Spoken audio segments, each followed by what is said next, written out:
I wanted to do a little video explaining the difference between a drill and an impact driver because I know that people have walked down the tool aisle before and wonder what the actual difference is. So there's many types of drills. What I'm going to be focusing on today is just your standard handheld drill. That's the type of drill that you would use for your standard homeowner DIY projects. They do have many different sizes. They have whole hogs. They have all different types of drill presses. But this is your basic homeowner's drill. Your drill is going to be your go-to workhorse here. This is going to be what you're going to use for mixing. It's going to be for your basic drill setup. It's got the adjustable chuck on it. As you can see, you can adjust it to any size, and with that you can fit just about any type of bit you can imagine. Now, some of the other things you could use a drill for are going to be like your mixers for if you're mixing paint. Obviously, you're going to be able to do that. You're also going to have a lot of your cleaners, your wire wheels for getting in between or out. You've got the flat and the cup style. Then you're going to have your hole punch type style. I know there's another word for it. This is for drilling through metal. This is more of your professional application here. But typically, what a homeowner would use it for is drills, just for drilling holes. Also, any small projects where you're using a Phillips head or a flathead or T25. Small things like small screws, working with plastics.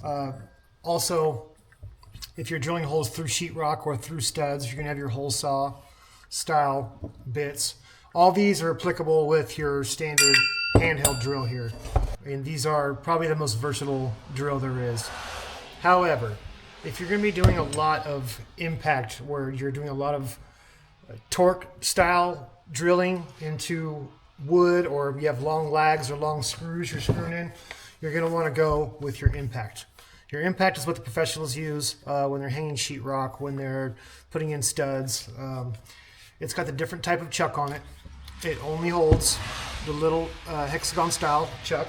And you're going to be using these for your driving your lags or your big screws. You could use it for taking out nuts and bolts because it does have your standard wrench socket that you can put into it. With that, you can attach pretty much any type of mechanical type socket you'd like to put into it. Now, this is just for smaller projects. As you get into larger projects, they do have much bigger ones that provide a lot more torque. This is just going to be for your basic to intermediate homeowner power tools here that you're going to need. A lot of the other ones you could use. Now, they do have the drill bits that come with the hexagon shape, so you can actually put a standard drill bit into a impact. I'm not entirely sure why they do that. I don't know if it's just for ease, so you don't have to switch drills if you're drilling a hole and putting a screw in. It has come in handy for me for just that reason, just because if I'm up on a ladder, then I don't want to have to switch hands and grab a different tool when I just grab a different bit. The thing about the drill is it's got adjustable speeds on it. It's got adjustable torque on it. You can, in between each 1 and 2 here on this one, it's got high speed, low speed. You can still adjust the trigger speed to go very slow or very fast. So that is very useful with a lot of different projects. With the impact, you don't have that. You've got basically 2 to 3 speeds, and it all depends on trigger pressure. Both have their uses.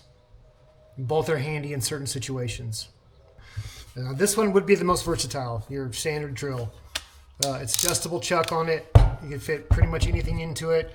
If you're going to be doing powerful drilling, I would recommend using your impact. But everyday stuff for a homeowner, a drill would probably be just fine for you. So to go over again, when you would use your impact, you would use your impact for a lot of repetitive drilling, deck building, anything with large threads like your lags. If you're drilling through dense wood, driving longer screws through dense wood, like I said, repetitive. It is going to be a risk saver. For your screwing at tough angles, if you're putting in long screws or lags, or reaching into tight spots for removing nuts and bolts, this is going to be your best friend. It's going to save your wrist. It's going to provide a lot more torque. It's a bit louder, but it's a lot more powerful. And this is probably, as a handyman, this is probably my most favorite and most used tool. To put this more simply, a drill is for control, an impact is for power. The drill makes the holes, the impact drives the fasteners. Please consider following my channel, Parsons Projects, as I go over homeowner tips and handyman projects. I'll also go over different types of tools, when they're best to use, the different applications they're used for, and some of my favorite tools to use.